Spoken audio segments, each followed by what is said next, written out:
La arquitectura gótica es por demás inquietante y misteriosa. Técnicamente aún se desconoce cómo entre los siglos XII y XIV de nuestra era, únicamente en Francia se construyeron 150 catedrales del tamaño de Notre Dame, una empresa totalmente extraordinaria, ya que en aquel entonces hubiera parecido imposible de financiar, puesto que Francia se encontraba casi en la miseria. Existen muchas hipótesis con respecto a cómo fueron construidas. Desgraciadamente, dichas hipótesis no explican cómo pudieron resolver los maestros de obras de hace poco más de 800 años problemas técnicos que la ciencia moderna aún no consigue solucionar. Pudiera ser que gran parte del secreto se encuentre escondido detrás de la palabra arte gótico, ars gótico, que para algunos estudiosos de los idiomas es un derivado de la palabra argot, que significa lenguaje secreto que solo los iniciados son capaces de comprender. ¿Y cómo dudar esto? Ya que dichas catedrales no solo son lugares dedicados a la adoración, sino que parecerían ser grandes libros de piedra que hablan de conocimientos y técnicas que desgraciadamente para el hombre moderno permanecen en el mayor de los secretos. Pondremos un ejemplo, la Catedral de Notre Dame. Construida entre los años 1163 a 1240, para la mayoría de gente, Notre Dame es solo un bello ejemplo de arquitectura estilo gótico. Sin embargo, para muchos investigadores, este edificio, al igual que todas las edificaciones góticas, las piedras, los jeroglíficos y las estatuas que contienen, pudieran resguardar la clave del llamado secreto de los secretos. Aquí entramos en materia. Lo que estamos viendo es un sello utilizado por la Orden de los Caballeros del Temple o Caballeros Templarios, y fue encontrado en las ruinas de una fortaleza situada en Francia, en un lugar llamado Bosques de Oriente, perteneciente en aquel entonces al conde Hugo de Champaña, gran senescal de Francia, quien de manera abrupta cedió todas sus tierras y posesiones precisamente a los templarios, y dicha fortaleza en que se encontró el sello, como otras más, fueron erigidas por los caballeros templarios, poco después de que estos regresaron de un viaje a Jerusalén, y se convirtieron en la orden eclesiástica militar más rica y poderosa de Europa. Corría el año de 1100, toda Europa se unificó con el fin de conquistar los lugares santos, lo que se conocería como la Primera Cruzada. Por esas fechas, el conde Hugo de Champaña hizo un viaje a Tierra Santa para combatir en la Primera Cruzada, pero repentinamente regresó a Francia dirigiéndose a un monasterio donde pidió hablar con el padre abad Bernardo de Clairvaux. Los documentos no aclaran de qué hablaron, pero narran que de inmediato el padre pidió se estudiaran minuciosamente la Biblia en hebreo. Tiempo después, el abad comunicó los resultados del estudio al conde de Champaña, y es justo en este momento cuando el conde renuncia a todas sus posesiones. ¿Qué descubrieron que los hizo tomar estas decisiones? En el año de 1118, el conde Hugo de Champaña regresa nuevamente a Tierra Santa, esta vez acompañado de 9 caballeros, con la supuesta misión de proteger a los peregrinos de los santos lugares. Al llegar a Jerusalén, se dirigieron rápidamente con el procurador Balduino II, quien residía en lo que antiguamente se levantaba el templo de Salomón.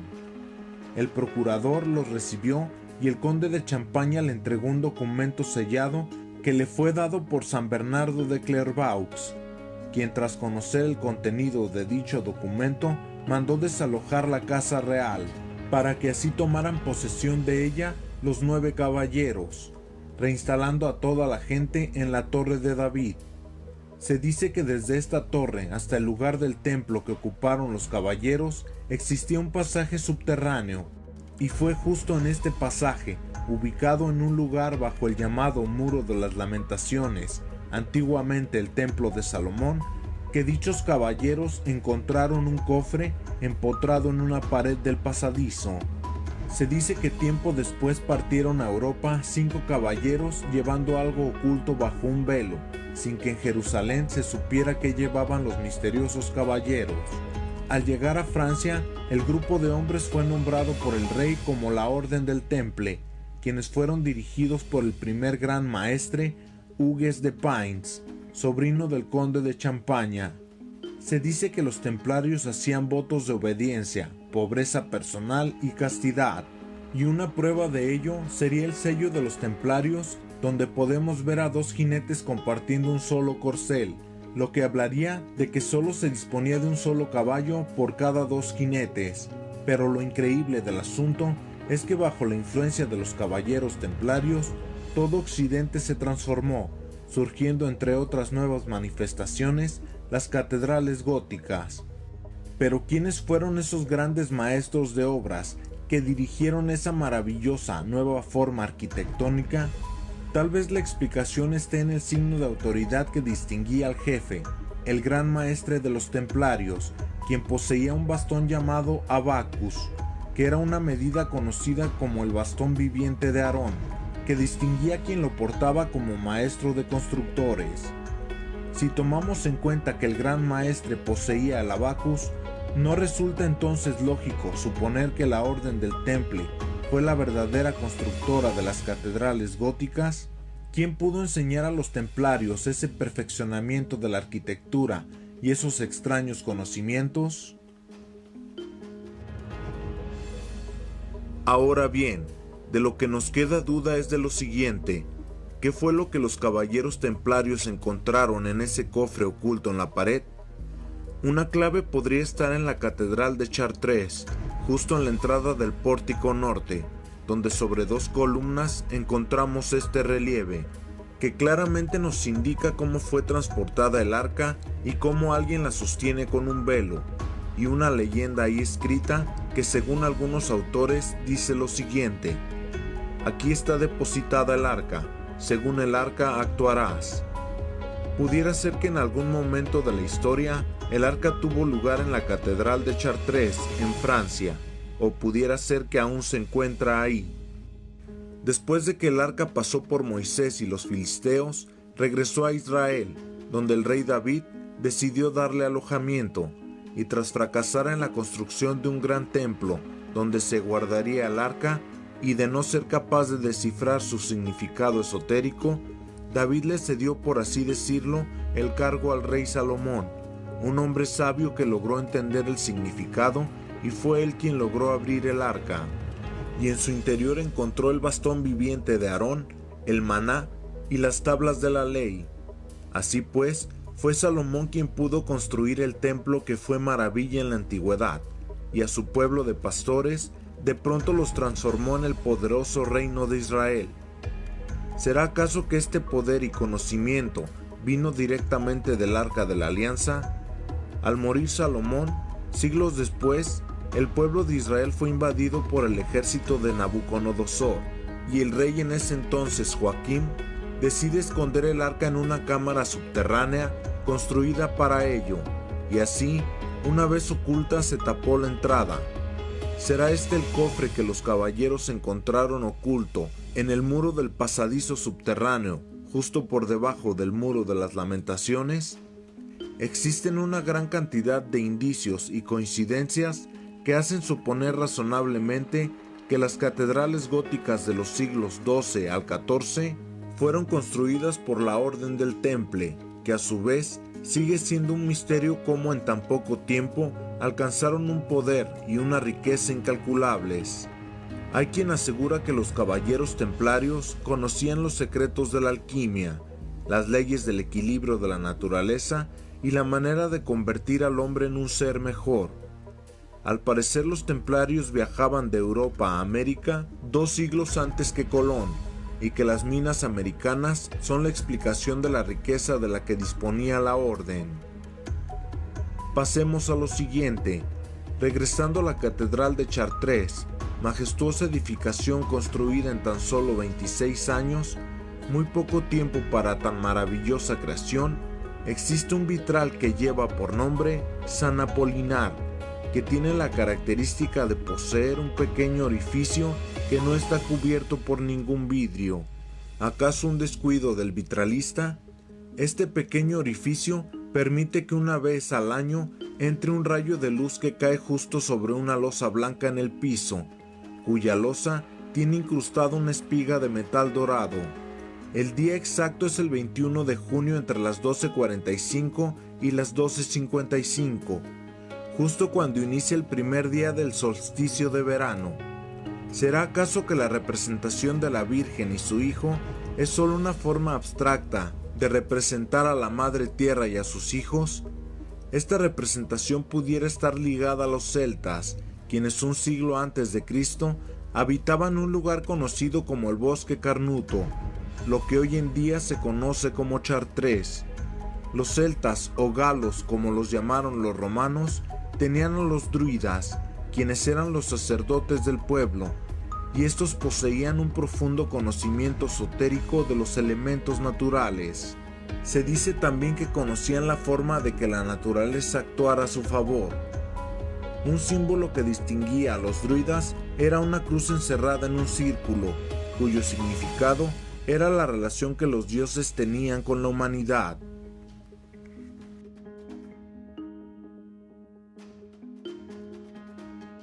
El pueblo celta le rendía un culto especial a la Madre Tierra, la cual era representada por una doncella virgen y madre, simbolizando así el interior de la tierra en donde germina la vida.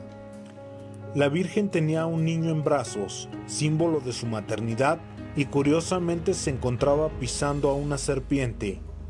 Dicha Virgen estaba tallada en madera y reposaba en una gruta que se encontraba en el Bosque Carnuto, justamente lo que ahora es Chartres. Según los druidas, el lugar donde reposaba la Virgen era ideal, ya que convergían todas las fuerzas del universo favorables al hombre. Un sitio privilegiado de nuestro planeta donde podía llevarse a cabo una mejor comunicación entre el hombre y el universo.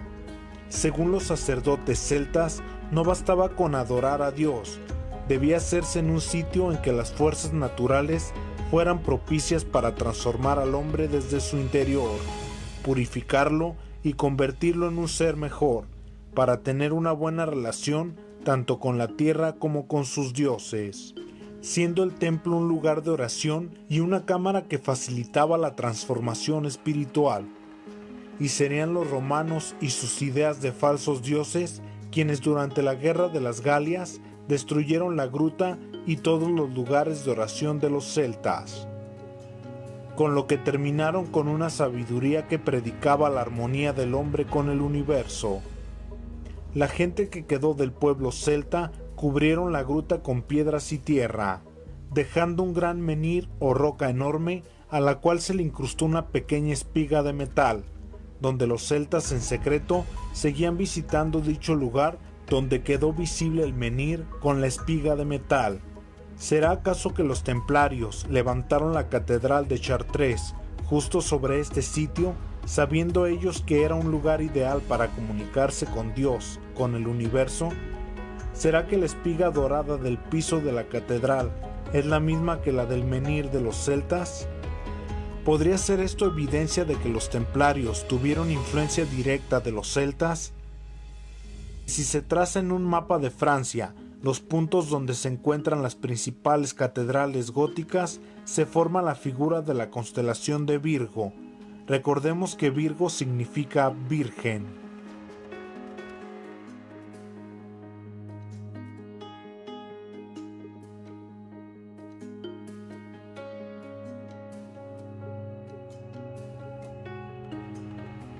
Si partimos desde el punto en el que el arca pudo haber sido encontrada por los templarios, esta en su interior les reveló los secretos de la alquimia, de transmutar el plomo en oro y muchos otros conocimientos que los volvieron la orden más poderosa de aquellos siglos.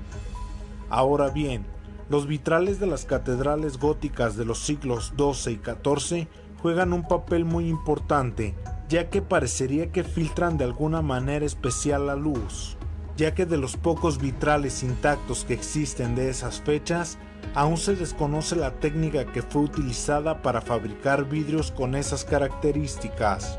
Según el historiador Juan de la Barrende, narra en su libro Gentiles Hombres lo siguiente: los templarios iban con regularidad a América, de donde traían plata de unas minas.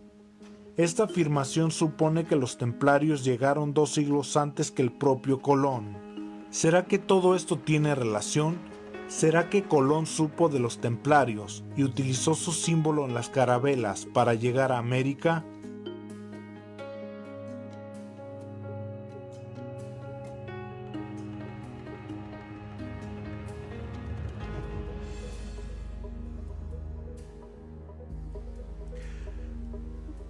Pero ¿qué pasó con todo el poder que tuvo la Orden del Temple? Ahora en lo que fueron sus dominios solo encontramos ruinas calcinadas hasta sus cimientos, anegados sus fosos y desaparecidos sus archivos. Parecería que una terrible mano destructora quisiera haber borrado sistemáticamente todo rastro de esa orden. Pero extrañamente, cuando mayor era su poder, en 1313, una bula papal hizo desaparecer la orden. En unos cuantos días, sus archivos fueron saqueados e incautados sus bienes. La Inquisición abrió un proceso contra los templarios y a muchos de ellos, bajo la acusación de herejía, se les quemó en la hoguera. La Orden de los Caballeros Templarios, un misterio que aún sigue asombrando al mundo.